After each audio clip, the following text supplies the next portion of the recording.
the public hearing scheduled for 6:55 is called to order. Clerk, call the roll. Mrs. Brown? Here. Dr. Estrop? Here. Mrs. Houston? Here. Mrs. Tackett? Here. Mr. Rue? Here. Has proper legal notice been given to this hearing? Notice of a public hearing for the purpose of considering the proposed vacation of Henry Street from the center line of the first alley north of Edwards Avenue south to the north right-of-way line of the DT&I Railroad was published in the Springfield News-Sun, a newspaper of general circulation within the city. Attached hereto is a true and correct copy of the legal notice published on December 27th, 2024. I move that the communication be ordered received, recorded in the minutes, and filed. Second. Been moved and seconded. Clerk, call the roll. Mrs. Brown? Yes. Dr. Estrop? Yes. Mrs. Houston? Yes. Mrs. Tackett? Yes. Mr. Rue? Yes. May we have staff report? Good evening, everyone. The applicant is requesting to vacate the alley as shown on slide, highlighted in yellow. The 40-foot right-of-way dead ends at the rail line tracks near 1063 Henry Street. The owner wishes to vacate as people with intention of using it as thoroughfare are caught in rail tracks.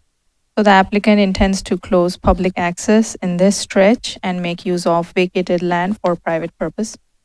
The 40-foot public right-of-way is part of a plat shown on slide highlighted in red. Return reports from utility companies. Ohio Edison recommends approval. Ohio Edison has overhead service facilities along this right-of-way, which include direct service lines for customers in immediate area. Any change in this right-of-way must include easement rights for occupation to allow for access and assure working clearance to these facilities at all times. Clearances in proximity to any Ohio Edison facilities must be maintained at all times. Columbia Gas commented that it operates and maintains a 6-inch medium gas main in the proposed alley vacation or right-of-way vacation and plans to cross the railroad tracks to the southeast in the coming month. There was a letter attached to the staff report as a formal notification from Columbia Gas to retain land rights within the proposed alley vacation. Return reports from city staff. City Planning and Zoning Division recommends approval. With heavy presence of public utilities in this right-of-way, it is recommended to not block access or build structures on this easement. Signs can be posted to provide awareness. If the right-of-way section is approved for vacation, it will not be maintained by the city. Columbia Gas will retain rights to land for maintenance of facilities. The overall recommendation is approval of applicant's request to vacate the subject right-of-way. Applicant's request was recommended approval by the City Planning Board as well. Thank you. Thank you.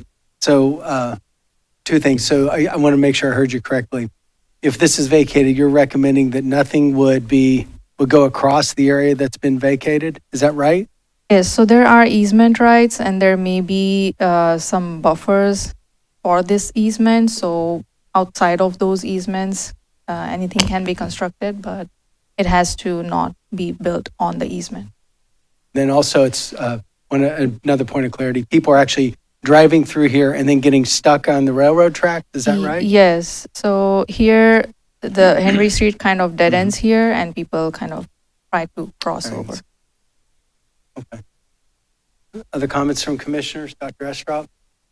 I appreciate you making the point about cars getting stuck on the tracks. I actually witnessed that one evening as I was driving over there. A relatively new Mustang was stuck on the tracks, and I thought, oh man, what a problem. Have you received any complaints or concerns up to the meeting tonight from anyone about this? No concerns or questions from neighbors. Thank you very much. Other comments from commissioners? Are there comments from the audience on this hearing only? Is there a motion to adjourn the hearing? So moved. Second. It's been moved and seconded. Clerk, call the roll. Mrs. Tackett? Yes. Mrs. Houston? Yes. Dr. Estrop? Yes. Mrs. Brown? Yes. Mr. Rue? Yes.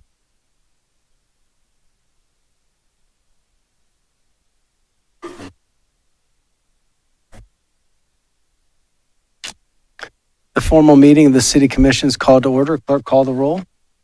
Mrs. Brown? Here. Dr. Estrop? Here. Mrs. Houston? Here. Mrs. Tackett? Here. Mr. Rue? Here, please stand for the invocation and the pledge.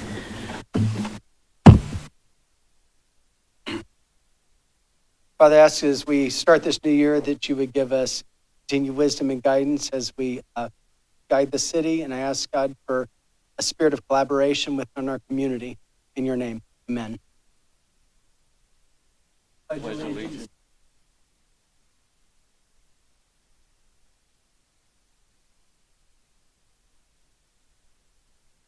Indivisible.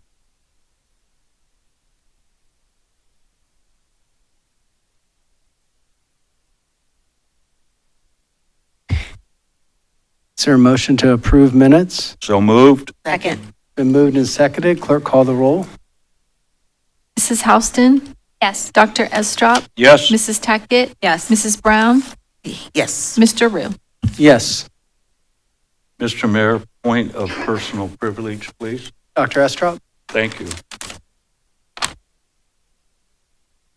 About a year and a half ago, I shared with my colleagues on the commission, the city senior staff, and some friends that I would not be seeking another term on the Springfield City Commission.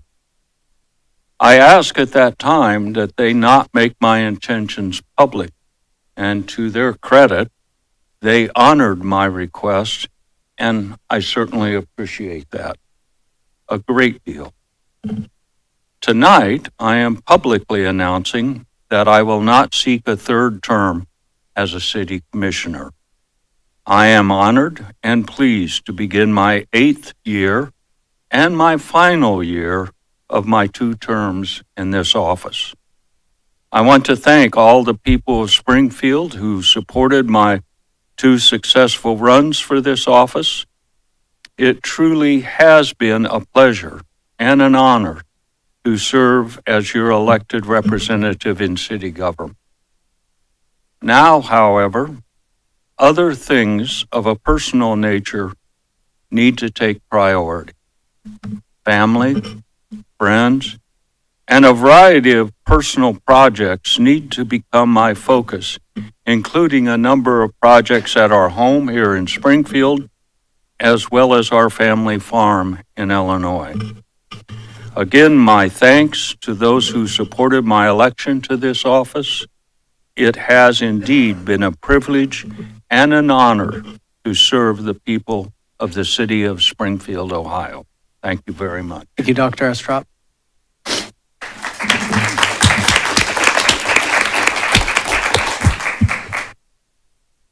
The City Commission remains committed to creating an environment that allows civil and constructive dialogue as we work collectively to face the challenges of our community. Those wishing to speak must fill out a comment card provided by the staff. No new comment cards are accepted 15 minutes after the formal roll call. Failure to complete this card in its entirety and the information requested will make the speaker ineligible for this meeting. If the speaker fills out information that's false and that's found out, the speaker will be disqualified from this meeting to speak and the next. A state-issued driver's license or ID is asked at the time when a speaker is asking for a card. After the public comment period time, we will hold a city commission comments period to provide an opportunity for commissioners to respond to public comment period. We also ask the city manager to answer any questions posed during the public comment period that do not require additional research. Questions requiring additional research will be followed up with staff, provided that to the person asking the question, provided they give us all the information. Again, we want to create a conducive environment for constructive dialogue. We'll continually learn how to evolve and create such environment.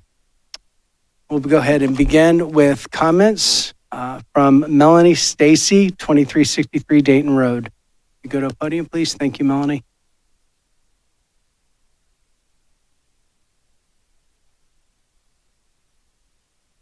Hi, I'm here tonight to talk about some of the homeless issues going on.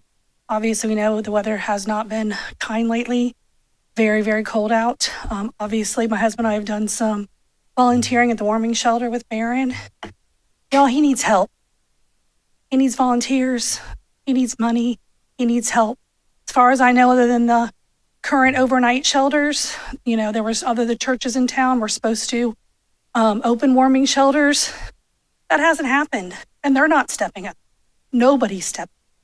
And I know this for a fact because when my husband and I were doing relief work for North Carolina, we took cots down to a church for volunteers, and I was asked to provide cots here in Springfield, 28 to be exact, for a warming center. And we did that.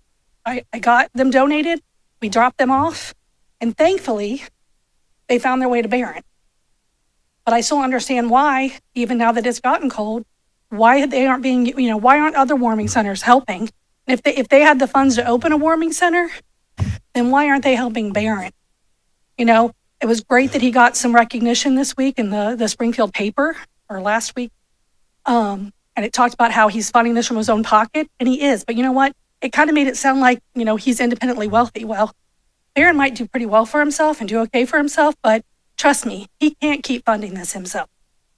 I also saw the video today from Bill getting kicked out of the park. We all know that he's been doing a great effort to help those people in the park. We wish they'd come to the warming center. For whatever reason, they don't want to. We can't force them, and then he was told on video that it was the commission, this might not be true, that it told the park not to let him continue to do what he's doing, dropping off firewood and other things. And that's what the police told him. There's a video out there. If you haven't seen it, go watch it because it was put out there today.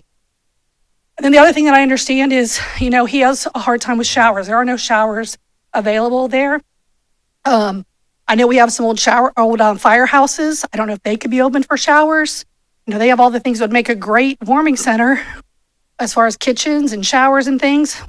I don't know that those things can't be used. And I guess the last thing I want to say is, when you guys had the executive in, is that the name of it? I'm sorry if I get that wrong. You were going to give someone $1 million to run that. If he could just get 1% of that $1 billion, so he could do so much good with that. He's already doing so much good with that. So I guess I'm just here to say, I wish we could really step up and all of us do a lot more. And we need volunteers. They need overnight volunteers. They need people to cook. My husband and I cooked last night. We're cooking breakfast tomorrow. There's not a lot of people signed up this month. So anybody that can help, it'd be greatly appreciated. Thank you. Thank you. Johnny Wade Jr., thank you. No applause, please, but thank you for the effort, of course. Johnny Wade Jr. Thank you.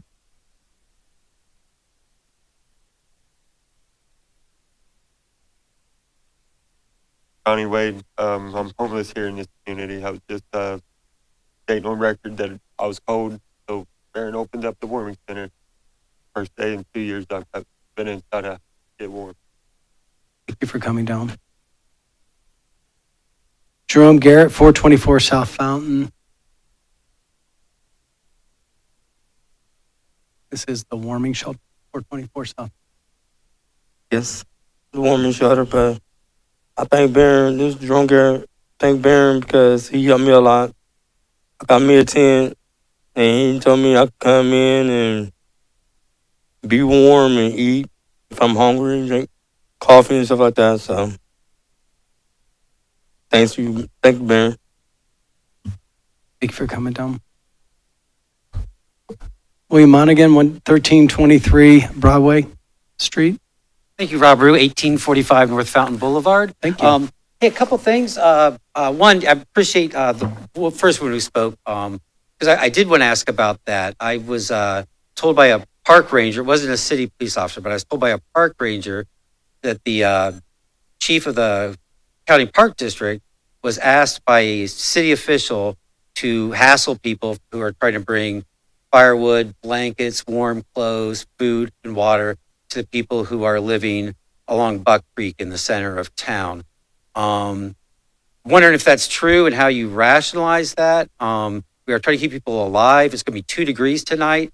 She did say that the city is trying to get resources there, but tonight it's going to be 2 degrees. At the first cold snap of the year, we understand that 2 people passed away, 2 homeless people passed away in the elements. And we're trying to prevent that from happening.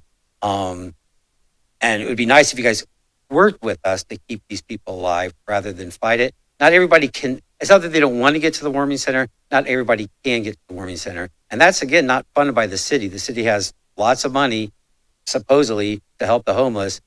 The most help they're getting is from this man and his volunteers that are helping them. And Wondering if you could kind of do more there. My other question is, and Mr. Eaststar brought it up, there's an election coming up. My understanding is there's 3 city commission seats coming up for election this year. And if you could speak to that a little bit, what seats are coming open?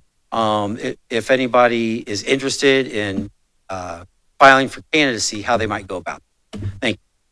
Thank you. Matt Linger, 129 North Main Street, New Carlisle.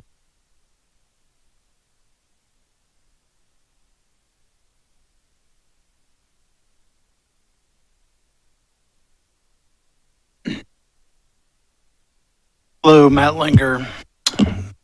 Got an email that was sent out December 31st, 2024, and I had a couple of questions about it. I'm going to read the whole email. It's the parts, I guess, that had me a little bit confused. It says, after a couple positive years of income tax growth, we begin to see a decrease compared to our revenue estimates in 2023. 2024 has been relatively flat in terms of revenues and not been able to make up the line that we saw in 2023.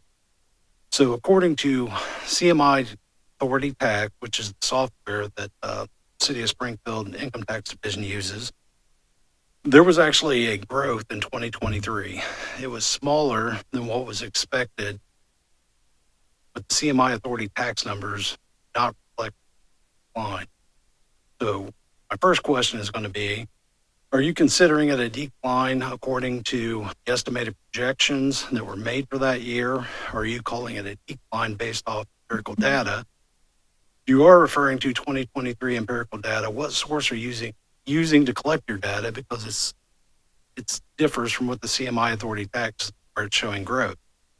According to CMI Authority tax, there was a growth in 2024. It averaged 5 to 7% monthly, with the exception of November of 2024, in which it showed a 12% increase.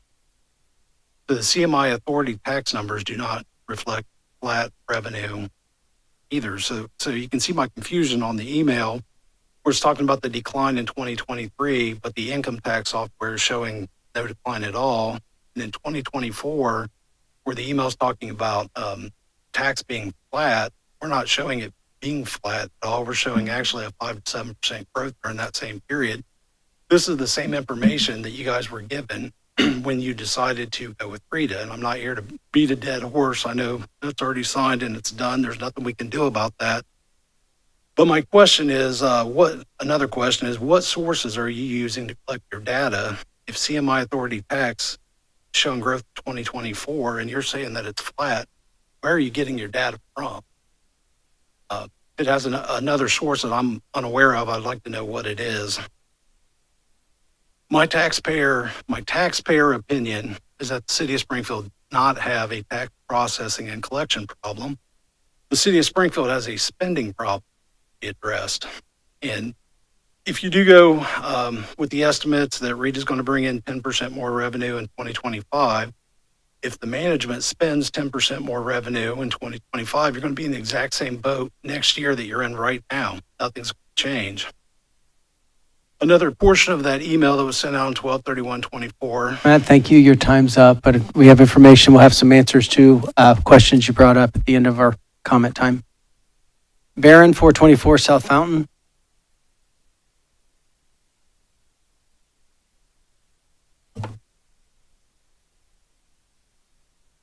Good evening. Well, thanks for the kind comments. I come down tonight just to throw a couple numbers at you guys. We're 44 days in at the warming center. I can tell you this 44 very hard days. We've served approximately 6,200 meals in the 44 days at a cost of about $45,000. More importantly, 18 people have left that gymnasium at that warming center to go to rehab, to help fight some of the components that cause them to be homeless. I'm more excited about that than I am any number. Well, and 8 people have accepted Christ in that gym as well. I'm kind of excited about that too. But 18 people we're the last rope, guys. Nobody in town is opening. Lots of people said they were going to. And now the consensus is, why? Barron's doing a great job. They're breaking me. Physically, spiritually, financially. Shame on the people who are in the business of helping others in this community. I'll say it publicly, shame on them. To see that the Salvation Army is closed for inclement weather is insulting. Inclement weather would be the only reason they should be open, in my personal opinion. Do better. That's what I'm saying. I don't know if anybody up there can influence anybody out there, but if you can, please do. I'm not asking them to do it. Just help me do what I'm doing. Every human being deserves a shower. I can't get anybody to cooperate with me to help my friends that are homeless get a shower. And I realize that it might not be the popular thing to do, but we're to the point now that it doesn't matter. We're talking about human beings here. I hear people say, why don't they just get a job? Help them get an ID. Help them get a shower. Let's start there. You know, I made the comment that I got tired of people leaning on shovels and praying for holes. I'm a digger. I just jumped up and said, I'm going to do it. And trust and believe. I'm full up to here. Thank you for everybody that pats me on the back. Thank you for everybody that walks through that door and gives me the old, I call it the old Pentecostal handshake, you know, here, and there's money in it. And they go, do it, you know, and we're going to do it regardless. I mean, I'm going to be here to cross the finish line on March 2nd, which is the 90-day mark. And on that day, with a lot of prayer and a lot of stuff, we're going to decide whether we're going to go on. But let's look at some long-term solutions to what's going on. Thank you for everything you're doing. I have asked the city manager to schedule a work session in 2 weeks, specifically on the warming shelter. And I think there's another gentleman we haven't spoken to yet that I talked to you about. I was in a meeting with him most of the day today. Excellent. So we'd like to have work sessions where you have more than 3 minutes to share some of these stories and what's going on. So next, in 2 weeks, we're going to do this. So I thank you for everything you're doing. Thank you. William Kelly, Hartley House.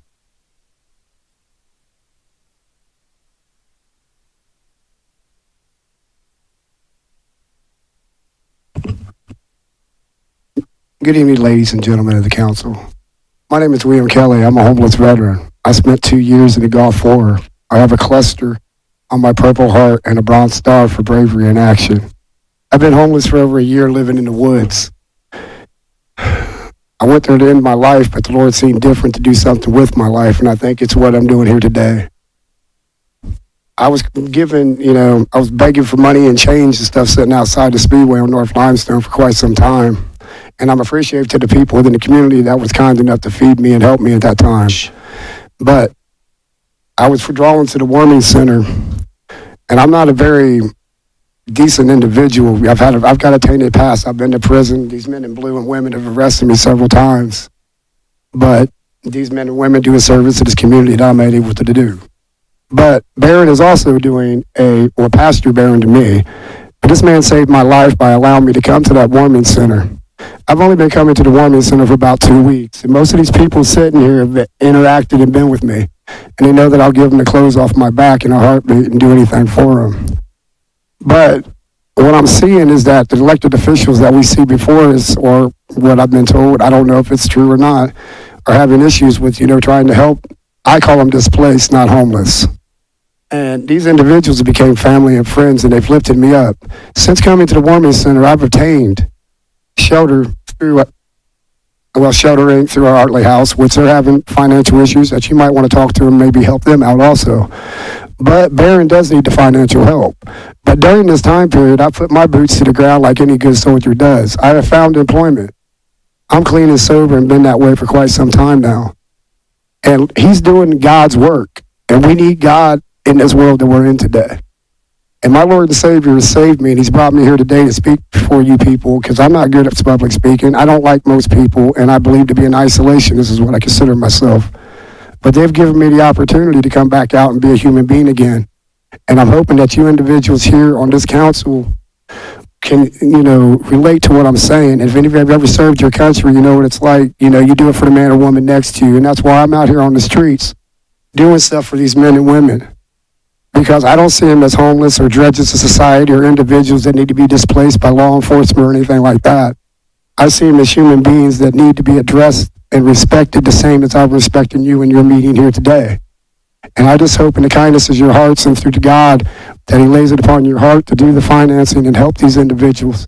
Help us to overcome. Help us to be the people that we need to do. And I do know there's people out here that don't want the help, but hopefully they'll find the help. And with your guys' help, I believe that we can effectively maybe help the displaced individuals in this community. Thank you for your time, and you guys have a very good evening. Thank you very much. To the men and women back here, if you guys do have extra funding, make sure these men and women in blue get it. because Thank they you. deserve it. Thank you. Bruce Clay, 712 Catherine Street.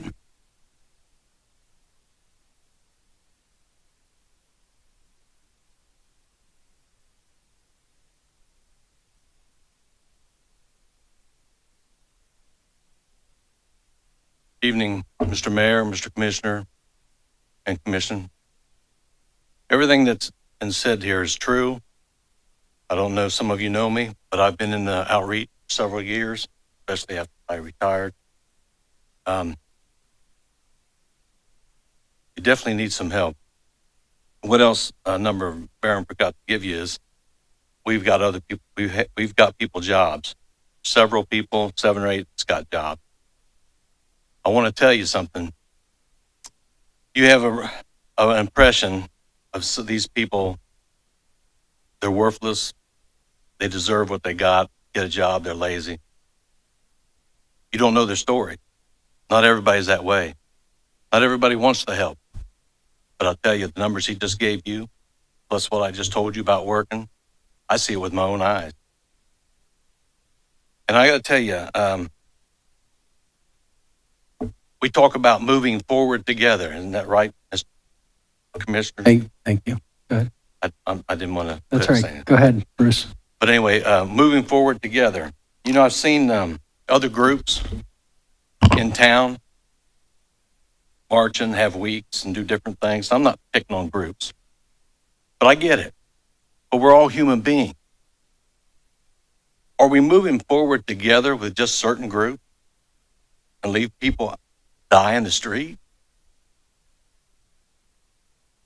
I mean, we'll walk over the homeless, the downtrodden, the poor, to save a stray animal, take up a GoFundMe, but our own flesh and blood, and we're all created in God's image.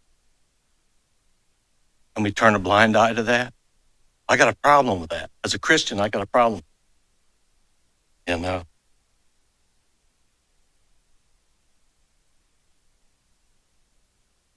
We got 450 churches out here in Springfield that claim to be Christian. Aren't we obligated to take care of the widows, orphans, the downtrodden, poor? I got a home. I don't need anything. I worked for a beverage company for 42 years. God's blessed me. But I got to answer to him one day. He's going to ask me.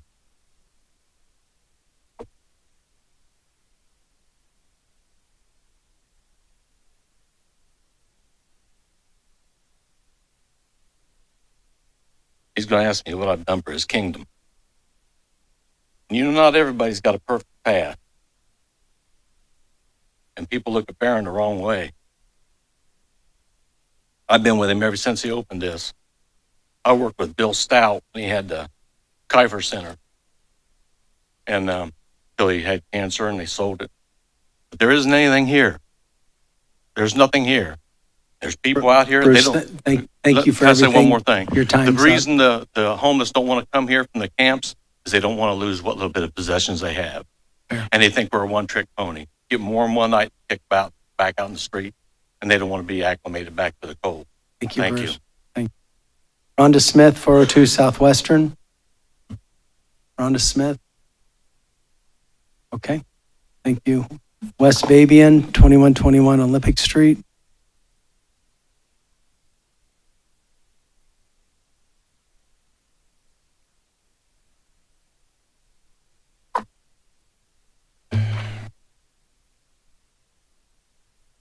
Thank you for the opportunity to speak this evening. I will add my voice to the concerns that have been raised here for the unhoused in our community. It's easy to point fingers and attempt to place blame about what is a complicated issue.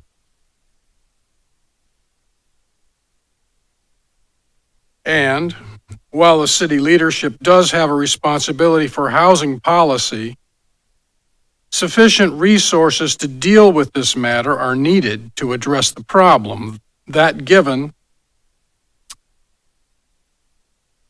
having a realistic plan in place and activated is a necessity. As I have previously said, winter comes every year. It's no surprise that we find ourselves with this circumstance. It comes every year, sometimes better, sometimes worse, but it comes. And while the efforts of grassroots and nonprofit entities in this crisis of weather are commendable, they are not the solution to this troubling issue. This is a crisis shared by communities across our nation and our state, as we all know. And over time, cities in Ohio like Springfield have lost funding support on the state level for a number of years. Our state representative and senator, as well as those who represent us on the national level, should be held accountable in advocating for our community in this regard. There are examples of other communities that approach this problem with some effectiveness. We can be grateful for Governor DeWine's response to recent situations that we are attempting to manage. However, there is much more needed to find long-range solutions to this problem. This is not somebody else's problem. This is our problem. And we are the poorer when our fellow citizens and neighbors are struggling. I will affirm that our elected leaders and our staff recognize the concern that is evident on behalf of those struggling with what are exceedingly difficult circumstances. However, action in this regard is essential. What is the plan? I ask this not just of our commission, but of our entire community. What is the plan? Thank you. Thank you, Wes. Andy Rigsby, 2101 Harshman Boulevard. Honorable Mayor, Commissioners, Senior Staff. First, I'm Andrew Rigsby, 2101 Harshman Boulevard, Springfield, Ohio. Live over in the park. I also represent the Springfield Professional Firefighters, Local 333, who represent all the men and women who provide fire and EMS services to the city of Springfield.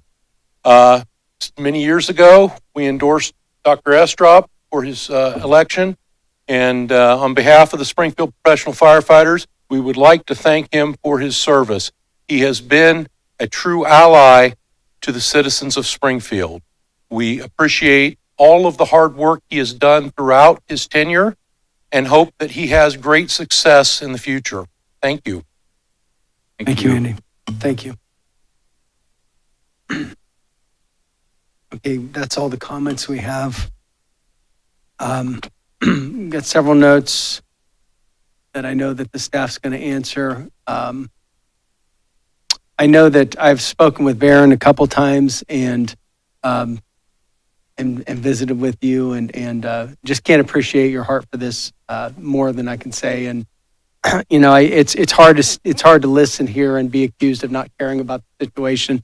I know that's not what you were doing, and I don't think others really were. This is a very big concern, and we're trying to do what we can. And I know that we have been working on a plan. I know Logan Cobbs can be able to speak to that as well. And I know Commissioner Tackett has also been working on this and others.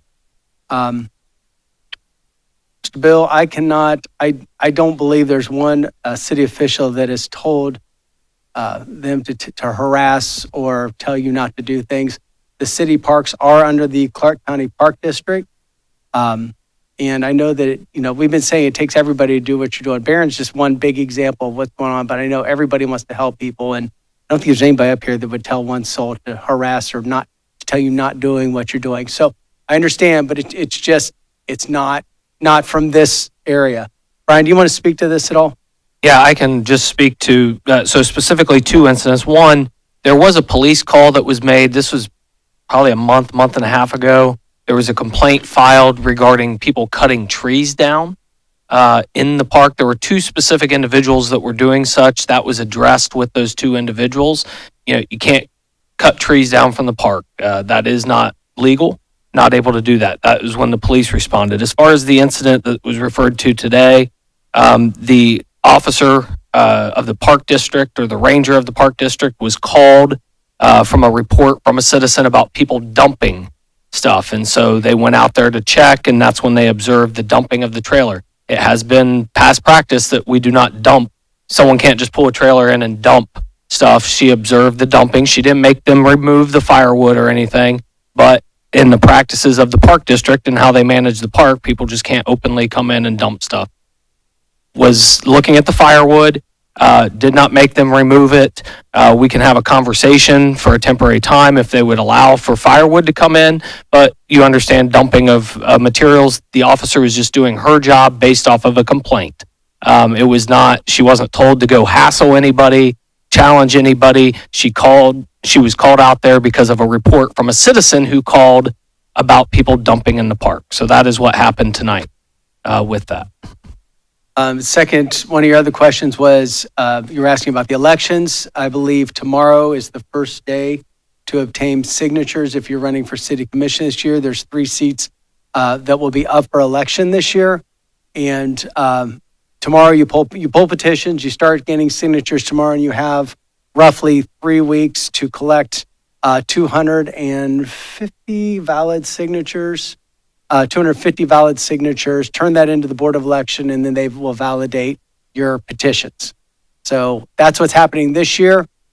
So there'll be 3 seats on commission that are up for election, and then we will know in February, I believe, who has the correct amount of signatures on their petitions. Dr. Estrop, you have something to say? Just follow up on what Mayor Rue said. I find the Board of Elections, if anyone is thinking of running, they're a big help. Mm-hmm. And they can answer all your specific questions. And I would certainly, the only bad question is a question that you don't ask, because their rules are very specific and they are very strict about their rules.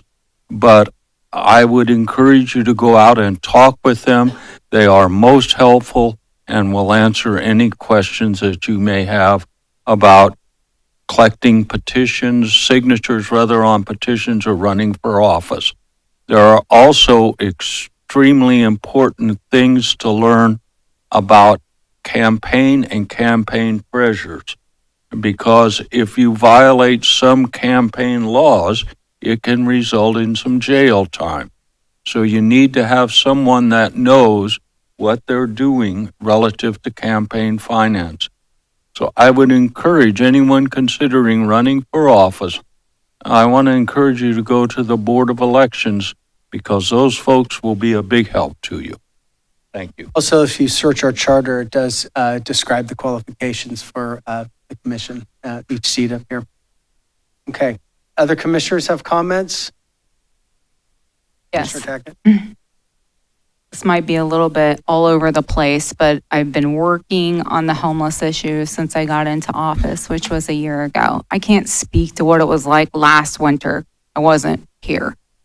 But I want to talk about, you had said there's a no warming center. So Clark County Emergency Management has 8 listed and not even Barron's yet. I'm not familiar if they're operating, but it was posted on the Clark County Emergency Management site on their Facebook page. I do believe it is limited time, that you may be the only one overnight. But I just want to share that. And then I have worked with the providers all year. And I have heard over and over again, we've had a housing shortage. You know, that was years ago that they shared that this has been going on. And of course, the high rents now, right? So it's even worse. I was able to go out with Logan and the police and fire and actually go to encampments. So boots on the ground. I learned so much, things I never even thought about. I met some homeless folks that, you know, they didn't want shelter because they had a dog and they didn't want to give up their dog. You know, understandable. I met a couple people that came from Montgomery County because they heard it's better in Springfield for them, right? The stories that I heard were just things I had never even thought about. Some people didn't want a curfew. If you have warrants, you have to go clear those up to get sheltered and Sheltered Inc. services. There was several different things I just never thought about. So when we're up here being attacked that we don't care about the homeless, I'm really offended by it because I have spent a lot of time working on this. And in regards to, that was another thing. One of the encampments had several light poles down where they had cut them and they were taking them up north and selling them. We found several. And the police said they get calls where people's phone lines are down because people were chopping down these telephone poles. I couldn't believe those, all that I seen. But I had maybe 3 weeks, I think it's been 3 weeks to a month, a citizen reach out to me and said, I heard the city's throwing people out of Snyder Park. Okay, let me see, because I don't know anything about this. Brian, are we throwing people out of Snyder Park? And that's when he told me, no, they are chopping down trees. And so that had to be addressed with the parks. One other thing I want to say is, even if we had executive in on, plus Sheltered Inc. fully operating, that's still not enough capacity. I want a long-term solution. I ask all the time. I believe Brian is hearing me, and I want to also say a couple things about funding. The county just had an RFP out and turned down Sheltered Inc. for their RFP. They're the only ones to apply. We are not the only commissioners in this county, even though we're the ones that have the show. So please check in with your other commissioners and see about funding. And now, in regards to funding, please explain that we can't just hand out dollars to anyone. They have to be a credible organization. And I'm going to pass the mic so they can say it correctly. Yes, I'm going to have Logan Cobb speak to a current request for proposals that is out there and have Katie speak to the procurement process. And I wanted to state too, because one of the questions was about other warming centers. So one of the things that we do fund is Nehemiah Foundation to help and assist with warming centers. And I know, and Barron spoke to, he was meeting with Aaron Roy, who's with Nehemiah Foundation. So we provide the funding that allows Nehemiah to have Aaron and some of his team members there that help support. And I know they've have diverted all of their energy resources towards facilitating with Barron specifically. Thank you. Yeah. So Nehemiah Foundation, who the city does fund, is participating and trying to help as much as they can with Barron Shelter. And the city paid for the permit. They didn't have to pay the permit. And just again, with the RFPs that Logan's going to talk about, this funding, there is things they have to meet. So they can't just hand out $5 on the street, right? Okay. Sorry. No apologies Okay. necessary. Mayor Rue, commissioners, good evening. First and foremost, I think I would just be remiss if I did not state that we fully understand that those experiencing homelessness are often facing very complex challenges, and we're deeply committed as a staff, as an organization, and as a community to supporting those individuals in our community. We know that addressing homelessness requires a long-term solution, not just a temporary solution, to Commissioner Tackett's point and to some community members' points as well. And it requires that thought, that collaboration as a community. I did hear a comment earlier that this is a community issue, and that's something that we'll continue to work with our community partners with in terms of long-term solutions. Regarding our RFP, I want to just read what it directly states, just to discuss the goal of putting that out. The RFP states that the City of Springfield seeks innovative, comprehensive proposals to address the rising homelessness crisis by addressing and implementing programs that directly address housing instability, increase service accessibility, and reduce the community's unsheltered population, as well as the population of the individuals experiencing homelessness. Some of the goals listed in our request for proposals are immediate expansion of temporary and crisis housing capacity, enhanced access to mental health, addiction recovery, and employment services, and strengthened prevention measures to reduce individuals entering homelessness. So that is what we sought out to do. The RFP was released last month. Proposals are due this Friday. Notifications of intent will be made by January 29th. So we as the city will award up to $400,000 with a combination of CDBG and ESG dollars. So we as staff understand the importance of getting those dollars out into the community, and we're working diligently to do just that. So at this time, I'll turn it over to Finance Director Katie Eviston to kind of discuss our procurement guidelines. Thank you, Logan, and certainly Commissioners. Speaking to us being a HUD entitlement community, Springfield is a housing and urban development entitlement community based on our population and income and things like that designate us as that. So we use that entitlement funding, CDBG, ESG, HOME, all acronyms you've heard us say, to fund those programs that Logan mentioned that we carry out in the community. 2 CFR is the federal guidelines that we follow, that HUD requires us to follow in awarding those dollars. So typically those subgrants are awarded to nonprofit agencies, so 501c3s, government agencies, and with some of the paving projects that you've seen us fund with that are eligible for CDBG funding, some for-profit companies as well. Subrecipients that receive these dollars have to meet a lot of requirements per HUD, per the federal government, related to financial management, oversight, program performance, documenting all of that, documenting who you're serving, reporting, all of those things, which is more restrictive for individuals to be able to meet all of those requirements set forth by HUD. In saying that, anyone who wants to respond to one of our RFPs, one of our bids that are out on the street, can respond to that. The response that you may receive from the city is based on this type of funding, you're not eligible. So don't want to discourage anyone from applying for what's out there. Again, anyone can apply.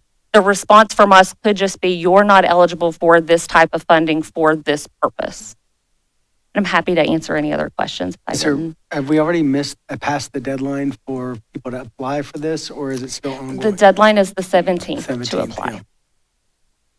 Oh, sure. More comments. I want to circle back. We're still on the same subject, but I highly encourage churches and nonprofits to get involved. Again, I don't know who was involved last year. I was not here. I have been to Barron's Place many times. I did a blessing bag drive at Holiday in the City. My business is down here. I'm always in these streets down here, taking folks to lunch, taking them across the street or across town to help them out with rides at Cole Manor, picking them up food on the way. I give people my cell phone number. You need anything? Here's my email. Here's my cell phone. This is my business. So when people go online and demonize me and the commissioners up here, I am offended, because that is one thing that I've worked on hardcore this year. Thank you. Thank you. I also just want to remind Commissioner? us of when you talk about housing shortages, when we had the opportunity to build, was it 30 units of transitional supportive living? Permanent supportive, yeah. Thank you. Thank you. And the community members came out in droves to ensure that that did not pass. So that was another point that I wanted to make, to piggyback off what Tracy said, because that was very disheartening for me during that time. So, when we have these opportunities and we have the funding to put in things in place for individuals, again, with complex needs, we had to take that opportunity at that time, but we missed it. So, but we were doing as a commission what multiple citizens came down to city commission to ask us to do. So,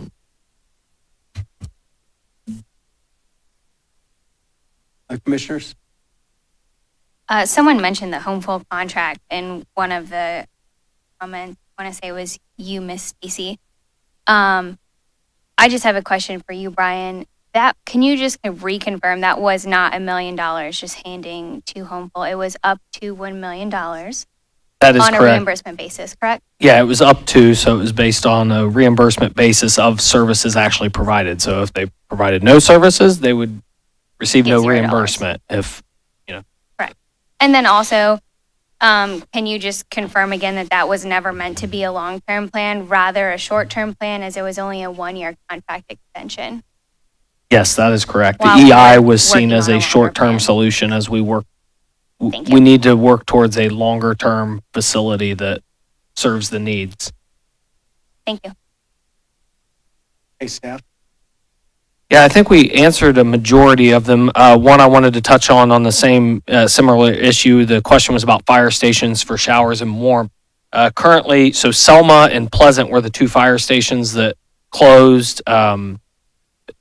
They're both been sold or transitioned. That they're owned by other people.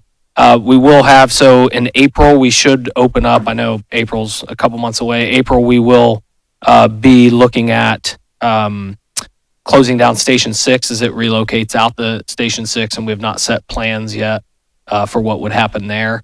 That's the property down on Ludlow, or the station down on Ludlow. And then eventually the station on Commerce, which is Station 5, will close when the one on North Thompson, which will break ground actually this Thursday, is constructed, which will take about a year. And then I think the last one remaining was related to income tax questions, and Katie's got information on that. Certainly. So commissioners, just restating our income tax numbers from 2021 through 2024.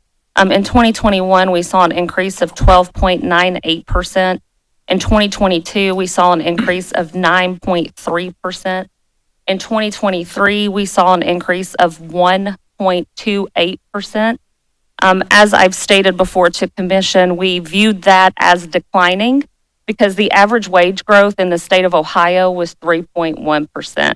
1.28% compared to 9 and 13 in 2021 and 2022. And again, not aligning with that average wage growth in the state of Ohio.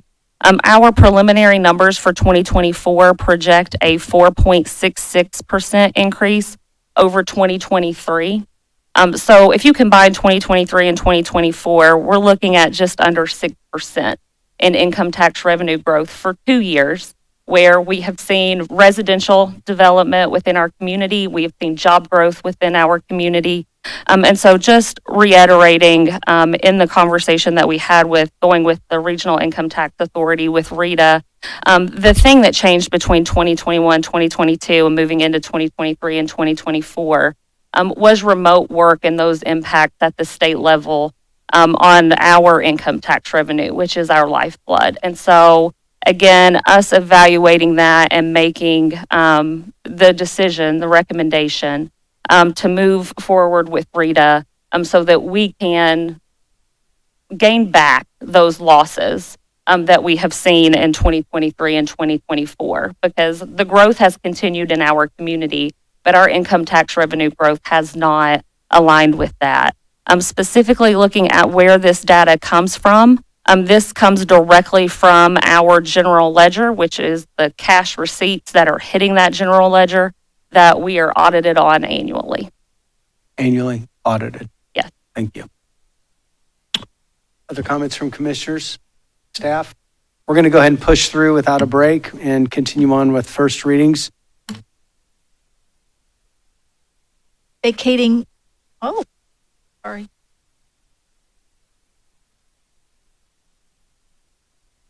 Vacating Henry Street from the center line of the first alley north of Edwards Avenue south to the north right-of-way line of the DT&I Railroad.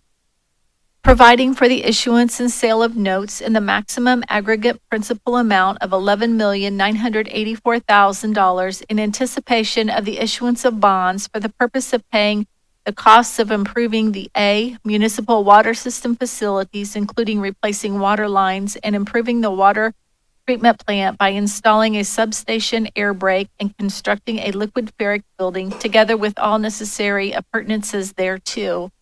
B, municipal sewer system facilities, including but not limited to constructing and installing sanitary and storm sewer lines, rehabilitating the city's wastewater treatment plant by replacing a primary effluent pump and substation, post-aeration gates, and sludge pumps, installing combined sewer overflow mitigation and inflow infiltration elimination projects, and purchasing real estate and related interests therein, together with all necessary appurtenances thereto.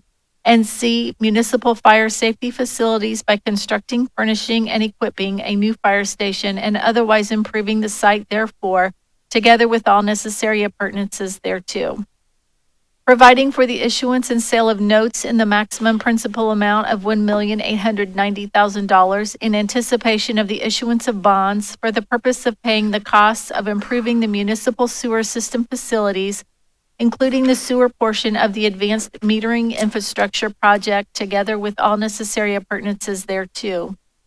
Providing for the issuance and sale of notes in the maximum principal amount of $1,890,000 in anticipation of the issuance of bonds for the purchase of paying the costs of improving the municipal water system facilities, including the water portion of the advanced metering infrastructure project, together with all necessary appurtenances thereto.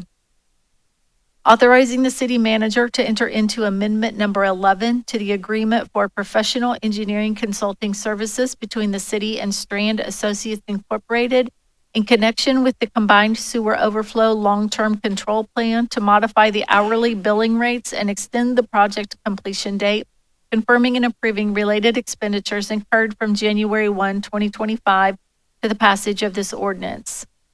Authorizing the exercise of the city's option to renew the contract with Dayton Sweeping Service Incorporated, doing business as DSS Sweeping Service Incorporated, for street sweeping cleaning services for an amount not to exceed $225,795. Authorizing the city manager to execute a quit claim deed in connection with transferring certain real property no longer needed for municipal purposes located at 511 West Pleasant Street. First reading resolution, authorizing the fiscal officer to establish a super blanket purchase order as authorized in resolution number 6152 for Jack Doheny in the amount of $75,000. Thank you. City manager, is there first readings you'd like to give a little more information for us, the audience as well? Yeah, I'll speak to two items real quick, and then I'll have Finance Director Katie Evanston speak to the notes that were mentioned in here. First one on the sweeping contract. So this is our annual contract to provide street sweeping, a complete sweep of the city. This is part of our long-term control plan and our permit as it relates to our stormwater and sewer. And so this is the first renewal of 2 option years. This is a 1.5% increase over last year's rate for a total of $225,795. The city does have its own street sweeper as well to provide additional street sweeping support in the entire community, but this does provide for one complete sweep of the city with this contractor. And then also our contract as it relates to our long-term control plan and our permit. this is a contract with Strand 127-15, which is our consultant to help us with the long-term control planning process. We are hopeful this keeps them through 2025 and updates their rates to the new year. We are hopeful that this should be the last amendment as we get a long-term control plan and a permit issued and approved by the EPA. And then we will work on a RFP that would go out for securing a new consultant moving forward as we implement that long-term control plan. Yes, Commissioner. So you have 3 related ordinance before you as part of the 2025 bond anticipation notes that the city expects to issue. Item 001 is the 2025 various purpose note. The total issuance there is $11,984,000. This supports ongoing and new debt financed water and sewer infrastructure improvements, including line replacements, a substation air brake and liquid ferret building at the water treatment plant, primary effluent pump replacement at the wastewater treatment plant, sludge pumps, combined sewer overflow mitigation, and inflow infiltration projects to include as examples there. All of these projects have previously been included as debt financed in the city's annual budget that is presented. This also includes a funding adjustment for the construction of the Thompson Avenue Fire Station. We utilized $2.5 million from the American Rescue Plan Act allocation to pay down part of the originally planned $6 million for this project, which reduces that impact to our taxpayers. The next 2 items are related to the Advanced Metering Infrastructure Project, or AMI. That's items 002 and 003. With that project, we are replacing failing outdated meters to provide a more efficient method to collect water usage data and provide near real-time usage information to our customers.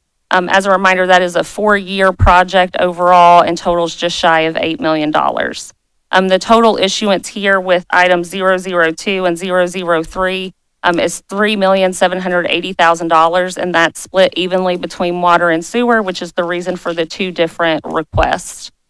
This is we're also going to issue a short-term internal note that is upcoming on the commission's agenda as an emergency, which I can explain then, that will roll into this 2025 various purpose note. By combining the repayment of that internal debt that we originally issued from the general fund back in 2024 and financing 2025 for AMI, we relieve the pressure on the general fund that we've talked about as we've went through the budget process, and that being a more limited resource for the city moving forward. Our long-term plan, these notes date back to 2019. We continue to roll them. They're a various purpose note. Our goal would be to come back in 2026 and issue a 20-year permanent bond that finances these large, long-lasting projects, again, so that we spread that cost evenly over many years, just like financing your home, and we're reducing that impact in looking at water sewer rate increases, specifically as it relates to the water and sewer projects, so that our ratepayers can pay the cost of those improvements that are required by a lot of EPA mandates and things at the higher level as we talk about those items. I'm also mentioning here with these various purpose notes that we are taking advantage of the state treasurer's Ohio Market Access Program, or OMAP, for credit enhancement. That allows us to leverage the state's credit rating to obtain a more favorable interest rate. So we have saved, the city has saved since 2016, nearly $140,000 in interest by leveraging that program. We expect with the issuance of this debt that that will exceed $150,000 since 2016 in savings. And just noting that financing these projects ensures that the city can continue critical projects while managing our debt responsibly and minimizing costs where we can. Thank you. You're welcome. The comments from commissioners on first readings only. Dr. Estrop? Excuse me, Katie, thank you for that explanation. Notes and bonds are the way that the city government borrows money to pay for big projects, much like most of us go to the bank to arrange financing if we're purchasing a home, or savings and loan if we're purchasing a car. we're doing the same thing here with the notes and bonds. We're funding big projects that need money up front, but spreading the debt out over several years. So thank you for explaining that. The other point, and actually it's a question, I want to make sure I've got this right, is the sweeping services are required by EPA. Yes, that is a part of our permit. But the benefit is that it keeps our storm sewers operating as efficiently as possible. Otherwise, the storm sewers get plugged up with debris off the street, and then we get backups in the streets or cul-de-sac or whatever. So there is, even though, I chafe against EPA requirements sometimes, in this case, there is a direct benefit in keeping the storm sewers operating as effectively and efficiently as possible. Have I got that right? That is correct. Thank you. The comments from commissioners on first readings only? The comments from the audience on first readings? Aaron, you go to the mic, please.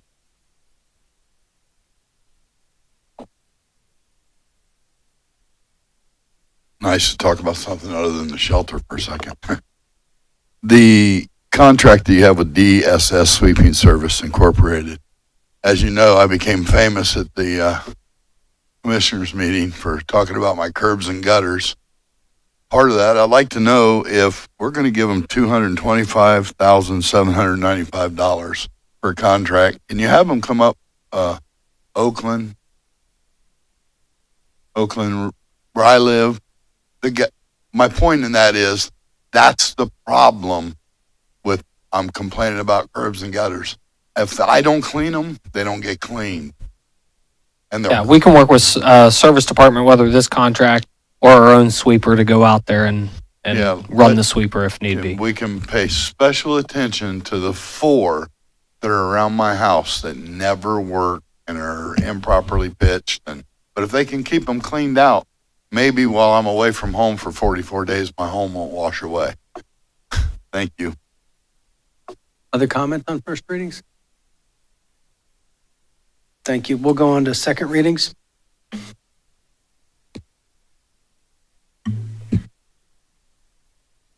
Vacating the first north-south alley west of North Light Street from Grant Street north to the south right-of-way line of the first east-west 16-foot alley. So moved. Second. It's been moved and seconded. Are there comments from commissioners? From the audience? Clerk, call the roll. Mrs. Brown? Yes. Dr. Estrop? Yes. Mrs. Houston? Yes. Mrs. Tackett? Yes. Mr. Rue? Yes. Authorizing the city manager to enter into a contract with Brintag Mid-South Incorporated for the purchase of sodium hypochlorite for use by the city's wastewater treatment plant for an amount not to exceed $205,200. So moved. Second. Been moved and seconded. Are there comments from commissioners? From the audience? Clerk, call the roll. Dr. Estrop? Yes. Mrs. Tackett? Yes. Mrs. Houston? Yes. Mrs. Brown? Yes. Mr. Rue? Yes. Confirming and approving the First Amendment to the Water and Wastewater Infrastructure Program Grant Agreement through the Ohio Department of Development to extend the grant to June 30th, 2025. So moved. Second. It's been moved and seconded. Are there comments from commissioners? From the audience? Clerk, call the roll. Mrs. Houston? Yes. Mrs. Tackett? Yes. Dr. Estrop? Yes. Mrs. Brown? Yes. Mr. Rue? Yes. Confirming and approving change order number 2 to the contract between the city and Jess Howard Electric Company for the Install Runway 624 Vertical Visual Guidance System project to decrease the contract in an amount not to exceed $209,113.74 for a total contract amount not to exceed $362,918 and to extend the project completion date to April 19th, 2024, and authorizing the city manager to execute said change order number 2. So moved. Second. It's been moved and seconded. Are there comments from commissioners? Dr. Estrop. Yes, I was wondering if you might explain, Mr. Heck. I appreciate the decrease, don't get me wrong. I'm just wondering what we did to earn the decrease. Yeah, so commissioners, this item was to address the PAPI lighting system along the runways. And after inspection of existing equipment, it was observed that some of the existing equipment did not need to be replaced or repaired, and so we were able to save money. Very good. Thank you. The comments from the audience? Clerk, call the roll. Mrs. Tackett? Yes. Dr. Estrop? Yes. Mrs. Brown? Yes. Mrs. Houston? Yes. Mr. Rue? Yes.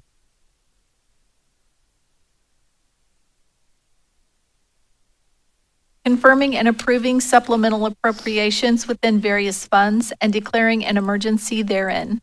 So moved. Second. It's been moved and seconded. Other comments from commissioners from the audience?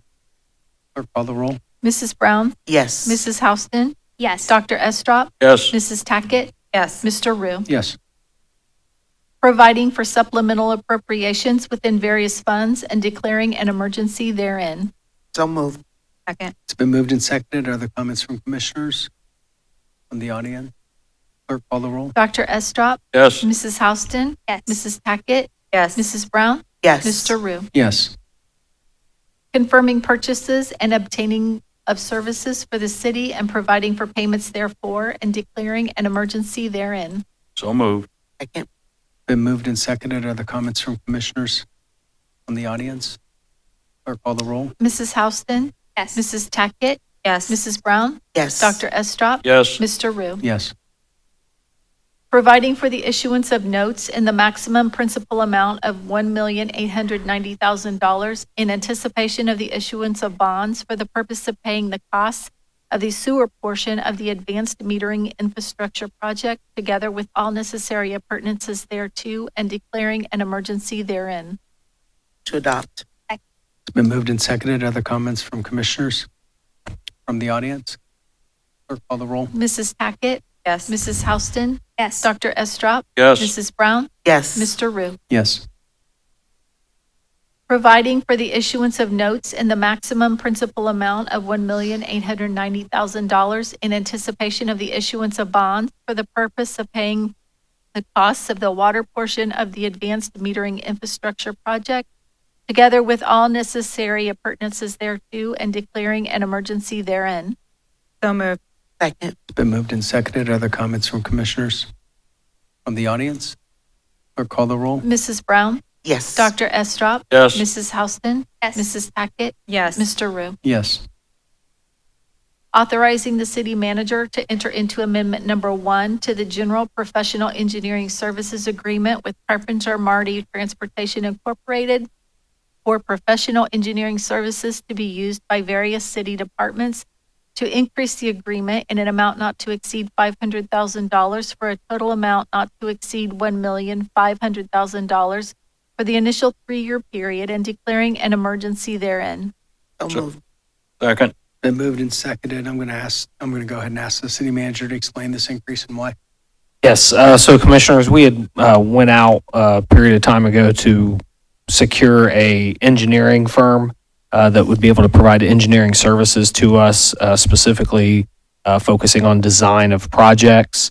And so for this amendment, this allows for us to continue that engineering services agreement with Carpenter Marty as that consultant to provide design services for 2025 storm sewer, water, roads, different projects that we will have to design throughout 2025. Most likely that will be then constructed in 2026, but they provide those engineering services for us. And that is an area, we used to have in-house survey crew and design and so forth. And that is one of the things that we've had to move away from. And so we've had to work with consultants to provide that service. Comments from the audience? Clerk, call the roll. Dr. Estrop? Yes. Mrs. Houston? Yes. Mrs. Tackett? Yes. Mrs. Brown? Yes. Mr. Rue? Yes. Authorizing the city manager to execute a quick claim deed for the conveyance of the certain real property located on Clifton Avenue to Neighborhood Housing Partnership of Greater Springfield Incorporated, and declaring an emergency therein. So moved. Second. Been moved and seconded. Are there comments from commissioners? Dr. Estrop? Remind me of how many properties how many new homes are going up? Yeah, this is specifically our partnership with Neighborhood Housing Partnership on Clifton Avenue or Clifton Court, and this will be for 7 additional single-family 7. homes that will be constructed. Very good. Thank you. In the audience? Clerk, call the roll. Mrs. Houston? Yes. Mrs. Brown? Yes. Mrs. Tackett? Yes. Dr. Estrop? Yes. Mr. Rue? Yes. Authorizing the city manager to enter into an agreement with SBDC Incorporated to provide administrative funds to further the development of small businesses in the city in an amount not to exceed $125,000 per year for the 3-year period of July 1, 2024 through June 30, 2027, for a total amount not to exceed $375,000, confirming and approving services provided under said agreement from July 1, 2024 to the passage of this ordinance and declaring an emergency therein. So moved. Second. Been moved and seconded. Are there comments from commissioners? I just want Go- to comment Tracy. on SBDC and just thank them for the work that they do for small businesses in our community. Anybody interested in starting a small business, I would encourage you to start with them. So that's the Small Business Development Center. I also want to thank the Small Business Development Center. Our economy nationally expands with the rise and decline of small businesses by and large. So the work of this group is very important from my perspective to the overall welfare of our community, and that is working to help new businesses and small businesses grow. So thank you for the work you're doing and keep up the good work. Thank you. Comments from the audience? Clerk, call the roll. Mrs. Tackett? Yes. Mrs. Brown? Yes. Dr. Estrop? Yes. Mrs. Houston? Yes. Mr. Rue? Yes. Supporting the Ohio Municipal League's challenge of AT&T's tariff application at the Public Utilities Commission of Ohio and declaring an emergency therein. So moved. Second. Been moved and seconded. I'd like the city manager to speak to this, please. Yeah, I'm actually have Jill Allen, our law director, speak to this item. Thank you. Yes, on December 18th of this past year, AT&T applied to PUCO, which is the Public Utilities Commission of Ohio, for what's known as a tariff, which is a rate adjustment for the relocation of utility lines that are in the right-of-way. So instead of AT&T paying for this, it would shift the cost to the taxpayers, so cities and municipalities would actually have to pay for that. Ohio Municipal League is opposing that tariff, and this resolution is in support of the opposition to the tariff. Absolutely. Other comments from commissioners? I think this is absolutely trying to pick our pocket one more time and has my full support. Yeah. Are there comments from the audience? Or call the roll? Mrs. Houston? Yes. Dr. Estrop? Yes. Mrs. Tackett? Yes. Mrs. Brown? Yes. Mr. Rue? Yes. This item was added to the agenda, consenting to the appointment of John Paulson and Edward McCall to the Board of Building Appeals and declaring an emergency therein. So moved. Second. Been moved and seconded. Are there comments from commissioners? I appreciate them willing to serve again in this capacity. From the audience? Clerk, call the roll. Mrs. Brown? Yes. Mrs. Houston? Yes. Dr. Estrop? Yes. Mrs. Tackett? Yes. Mr. Rue? Yes. Mayor Rue? Yes. With the commission's approval, I would like to add an item to the agenda. Okay. And that would be to make a motion to accept the updated guidelines for citizens' participation that consist of our guidelines to date, but those that you outlined verbally tonight. So it's clear that the guidelines are those of the city commission. There's a motion on the floor. We need to vote on that first. I haven't made the motion because I think it takes Jumping ahead. Go ahead. consent of the commission to add an item to the agenda. That's correct. So I would make a motion to add an item to the agenda as I outlined. Second. Second. Been moved and seconded. Clerk, call the roll. Mrs. Tackett? Yes. Mrs. Houston? Yes. Dr. Estrop? Yes. Mrs. Brown? Yes. Mr. Rue? Yes, the item's been added to the agenda. I have a statement to read about the item. Thank you. You want the motion first, or you want to read your statement? Go ahead and make the motion. I make a motion to accept the updated guidelines, which are here, for citizen participation as outlined previously by Mayor Rue at this meeting. Your second? Second. It's been moved and seconded. Updates and guidelines to the guidelines of citizen participation are provided and include a more concise direction for citizen participation during city commission meetings. The update is to keep the business and the matters of the city at the forefront of the meetings. Updates for participation have been narrowed to include only residents of Clark County, which requires verification of residency by providing a valid driver's license or state-issued ID when filling out the participation card. At previous meetings, it's been stated that comment cards would not be accepted 15 minutes after the regular meeting's roll call has been taken. This is spelled out in the written guidelines.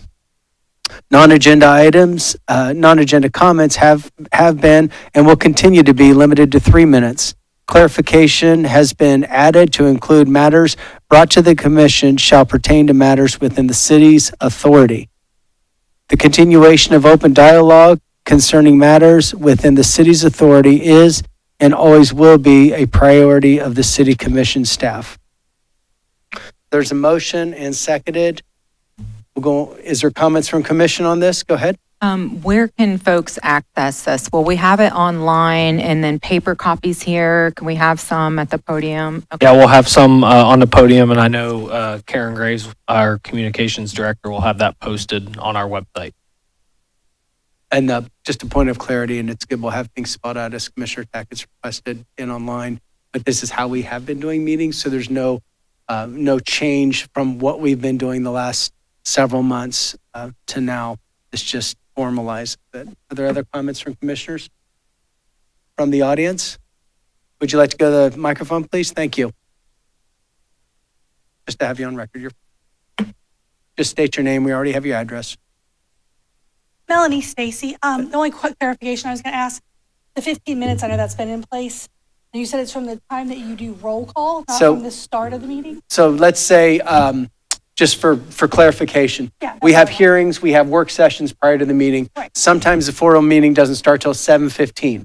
The roll call is taken at that moment, and then 15 minutes after that is the last when we'll accept cards. Okay. So it's 15 minutes after the roll call is taken, regardless of what time the meeting starts. Okay, I don't know if there's any way you can say like, this is when this, like from this point forward, there's 15 minutes or not.